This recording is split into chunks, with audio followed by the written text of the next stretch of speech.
Okay, so here we are with my good friend Renaldo from Karangasem. Oh my god, it's such a long way. I know. It's not very often that I'll find another Balinese. It's a rare breed. Very rare breed. So I guess before we start, why don't you tell us a bit about yourself? If this is like sounds like an interview question. Not looking for a job. Do you need me to explain what I'm gonna do in 5 years? No. Nah, just kidding. No, A little bit of myself. Obviously I'm Bali. I was born and raised in Bali for obviously almost 18 years, and then once I finished my high school, so I moved to Surabaya just for studies, like doing unis, and I worked for 2 years. Then I moved to New Zealand. Okay. So yeah. I'm almost 100% Indonesian, and then a little bit of New Zealander, a little bit now. A little bit New Zealanders. Yeah. You just got your daughter, right? Yeah, my daughter is pure Kiwi, I guess. Yeah. She's born and raised here now, but we speak Indonesian all the way. So I missed that. We don't. We speak English. Oh man, Yeah, come on. only Probably one speak Balinese now. Wow, this is very rusty. I guess part of this as well. I guess the main thing I want to get out of this, because we have this trending topic in Indonesia, kabur dulu. A lot of Indonesians trying to, I guess, go overseas. Yeah. And especially us Balinese, there's not a lot of us. Most of the Balinese I know work in kapal pesiar, cruise ship, hospitality. I kind of wanted to, I guess, part of this podcast and this conversation with you, kind of tell people that there's other possibilities. You don't have to go to the same route. Yeah. Like, we're both professionals. We both work in offices. Yeah. We're not in hospitality. There's pathway into it. There's pathway. Yeah. I guess the question I have for you is, tell us about your journey. How did you come from Karangasem all the way to New Zealand now, and then now you have a kid and get married? That's a long journey. But like I said, we often talk about this, but since I was in Karangasem, I always know I always belong somewhere. Yeah. And then obviously it's not for everyone. Yeah. Some people, especially in Bali, they love. I mean, Bali is nice. It's Bali nice. Yeah. Nobody's like Bali, yeah. even people outside Bali just want to stay in Bali. Yeah. But yeah, you need to have that reason where you feel like you wanna get out of your comfort zone, you know, in a way. So I think New Zealand speaking, not New Zealand, English speaking country always been the biggest drawn to me, because I grew up playing games and stuff, and I feel like I wanna live somewhere outside of Indonesia in a way. But it's just always been in my back of my head. Yeah. So whenever I do my uni, it's always also doing I'm doing international business as well. Okay. And then it sort of opened a pathway for me to it's easier for me to go abroad in a way. But I think for most people, which is want to open their pathway, they just have to have the courage in a way. Yeah. To start something, like get out of the comfort zone and then start something in a way. So untuk teman-teman Indonesia yang mikir mau keluar negeri gitu, nah, how did you get here? Like, what's the step that you have to take? Because it's very complicated for some people, right? Oh yeah. All they know is gue mau keluar negeri, gue mau keluar dari Indonesia, gue mau kerja. Tapi I don't know why I say gue, by the way. We both are pure Balinese. Yeah. Mereka mikirnya aku mau keluar negeri, aku mau kerja. Nah, banyak orang itu nggak tahu gitu. Gimana sih caranya gue untuk memulai, harus memulainya itu gimana? Nah, kalau Renaldo sendiri gimana caranya? Gimana tahu cara untuk keluar negeri dan akhirnya dapat kerja gitu? Okay. Sebenarnya sih kalau paling gampang ya, dalam artian pathway keluar negeri itu selalu dimulai dengan study. Dalam artian kita harus tahu kita itu sebenarnya keluar negeri mau kerja dan kuliah apa, istilahnya gitu.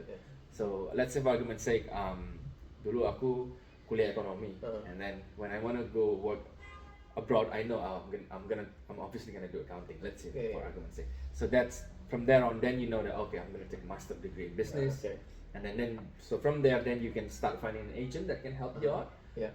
And then these agents usually will have some people that's already in New Zealand or already in Australia or already in UK, whatever it plays, and then you can basically get in touch with them and sort of understand how does it feel, how do you land this the opportunity, and how do you get here.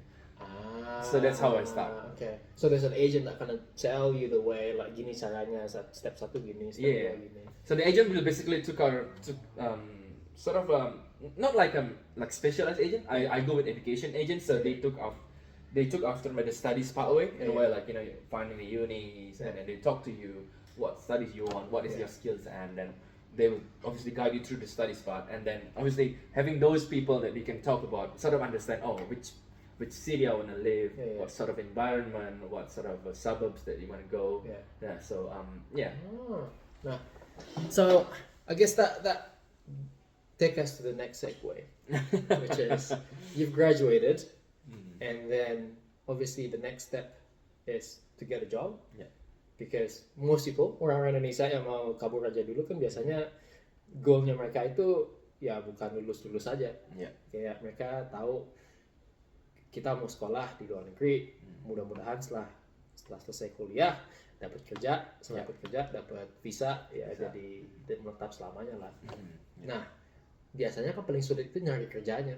Kalau kuliah aja kan tinggal ada duit nggak? Kalau ada duit ya boleh aja. Nah pengalaman Renaldo cari kerja pertama kali di New Zealand itu gimana? I think I consider myself lucky as well. Like not so many people as well. My aim is always to get an admin job. But then again, I don't think people should limit themselves. When the first time you want to try the job, just trying to survive in a way. So always be open to a lot of opportunities. For me, I was quite diligent. I know 6 is there, and then job ad is there, but I also went to the uni and asked if they do have some connection with some companies, and then if they do have vacancies. That's actually where I start to get my job. So because one of the alumni, you call it? Alumni in my uni was basically graduate and opened a business, and then they sort of posted like a job there, job ads there, and then I basically applied, and then they came from my uni, and then he sort of looked at my CV, and then I was quite lucky to start working there as part-time, and then doing my internship as well, and then get a full-time job. Does that help with the internship and like the part-time job while you're at uni? Does that help you after you graduate to get the next full-time job? I would say it does help, because some people do internship or like a voluntary internship in a way, and just like just for your information, internship is not paid. Some company paid, some company are not paid. I'm lucky to get paid, because my wife didn't get paid, so she sort of like need to do internship and also do a part-time job, which is quite hectic. Like you probably do almost like 50 hours in a week, and 30 hours of that you don't get paid. So you need to be a bit mindful and finding the right company, do the right negotiations. But obviously, when you start fresh, you are at disadvantage. So you especially being an immigrant as well, right? Being an immigrant. So just sort of to be a bit mindful and a bit open with trying to be start fresh. I think that's the hardest part for people to move. They have especially with people with families, stable income, they have a good house. Because you move by yourself, right? I guess you're right. It'd be pretty hard if you already have kids and a wife, and then you only have to study and work. All the expenses, all the savings gonna be crunch in a way. So so if people wanna kabur aja, they need to sort of they need to sort of understand what the stakes are. Okay. And then obviously you now work in an office. Very good job. So in finance, right? I'm still in finance. Boring finance people. It's a good job, man. It's a good secure job. And as an immigrant that moved here when he was 24, is it hard to get that first? I wouldn't say a real job, but sort of like a real job. Like, you know what I mean? like a proper New Zealand job. Because you already had a job in Indonesia. You move, and then I guess some people they might think it's a bit hard moving from an office job in Indonesia where you kind of like you already move up the rank to suddenly back to work in the warehouse, moving stuff. It's for some people that's quite a drop, right? Oh, that's a big drop. Yeah, it's a big drop. But now you're back to where you were, and kind of you start building your career now in New Zealand, and you got a PR now. You stay. Masih paspor hijau, man. Saya masih stem. masih perlu stem saya kalau perlu stem. So gimana tuh sulit nggak dapat kerja yang full time yang pertama kali itu? I would say I think PR is always the key. Without PR, unless you have a very good experience, or like back in Indonesia, or you do have a good way in presenting yourself, the chance is like almost like 40, 60, 30, 70. Yeah. Because in all applications, they will say, they will consider work visa and resident visa. Yeah. It's always on the bottom, Yes. right? Yes. You have to need to have a proper work visa or residency. But with residency, it's almost like you skip a step. Yeah. Like, I don't have to worry about this person visa, so I'm just gonna take him because it's just easier. You have more flexibility and mobility. Yes. Whereas where you're still in work visa, you need to think and plan ahead. So let's say, for argument's sake, you apply for this job, right? You got this job, like an office job, and then you got only 3 years work visa, and then after 1.5 years you want to move job, that means you got only 1.5 years visa to sort of think, and then this company will think, he can only have work for 1.5 years. So for me to be able to get a proper job, I need to wait for my residency to come out. So I stay quite long in my first one, first company that I worked for. But obviously my career doesn't stuck. Like I jump just from being a clerk and then doing admins and then doing accountings and accounts receivable and payables and all those, basically doing all rounder. Right. And then from there, I think it's opened the pathway as well. So residency experience, you need to have both in a way. I guess in order to get that first residency, you kind of need a job, right? That's how they kind of. You need to sort of find the right job and commit to it. Commit to it in a way. How long do you have to commit to it? For me, it takes a bit longer because obviously after I finish my studies and then, like I said, residency needs certain salary threshold. Yeah. So in order for you to get that threshold, you need to sort of the way I work it out is just I show my commitment to the company and said, hey, I know we want, I know that I talked to the employer. I know you know that I need to obviously stay here for like for a while and getting permanent residence. And there's this certain threshold of salary that I would like to have. Yeah. How and I would just like to have a plan with you if you can help me to get to that, and then what sort of work or basically tasks that I need to take to get to that point. Same like when you do like a job, not like a job interview, but talk to your manager. Yeah, the annual review. The annual review kind of stuff, but this is a bit more serious, you know. That's why I start with a small company. It's easier to talk to the owner. They can help you with obviously with the contracts and an extension of your visa. But then again, you need to show commitment. I was not doing only accounting job. You do everything. My title was like assistant accountant, but I was doing warehouse unpacking a little bit and then do a lot of stuff. I guess itu aku nggak pernah kerja di Indonesia ya. Tapi kayaknya kalau mental Indonesia tuh aneh nggak menurutmu? Kalau mesti kayak benar-benar open sama manajermu bilang gue mau gaji gue segini, harus segini soalnya ini. Do you think that's a bit weird for an Indonesian to do, or is that normal? That's an interesting question. I'm not sure about our generation, but I think Gen Z thinks like that already. Okay. That's how I think. I think they're a bit more open and they're a bit more outspoken. Well, our generation. I think millennials juga kayak malu-malu gitu kan. Yeah. But it's sort of a do and die for me at that time. You kind of have to have that. You kind of have to have the conversations and then you sort of show your commitment. And then. So untuk teman-teman Indonesia, scrap that mentality. You have to be very open. If your aim is to stay here, kabur aja ke New Zealand, itu benar-benar harus open sama manajernya. Because you're right, you need that salary threshold to get the PR. Yes. You can't just do any job and you get a PR. No, salary threshold and the right job as well. That's right. That's a lot of things. All right. Okay. So you talked to us about your journey from Bali to where you are now. You're working in New Zealand. So how do you like Selandia Baru so far, man? do you like it? I mean, I've been here quite long now. I think it's part of my life and my second home in a way. Bali is always my first home, but New Zealand is my second home. I sort of like it. It's quiet, We can always talk Indonesian everywhere. Nobody understand what we're talking about. Speak Balinese together. And speak Balinese, and then nobody really understand whatever you're saying. But I sort of like it here. It's quiet. It's good. It takes you back to the what do people call this day, like chill life, work-life balance, something like that. Not always work-life balance depending on your job. But you kind of like have time to step back and then spend a bit more time with family. So how different is it? Because you work in Indonesia. I think you say you work in Surabaya, right? Yeah. That's a pretty big city. Yeah, like second biggest probably, not like the biggest. Still, coming from Bali and Karangasem as well, it's probably massive. Right? I remember going to Jakarta. I thought I was in another country. I know. It's massive. So, and now you have kids. You met your wife. Like, if you were to raise your family in Surabaya, like, is it that much different? Do you reckon? I would say it's gonna be that much different. Yeah. I think obviously in Indonesia and mostly probably Asian country, the main the main goal is always have a family, have a house, make sure your kid studies very hard, blah blah blah. But in here, I think the way we want to raise kids is a little bit different. I don't know about you, but I think for me it's just more about experiencing things. Right, okay.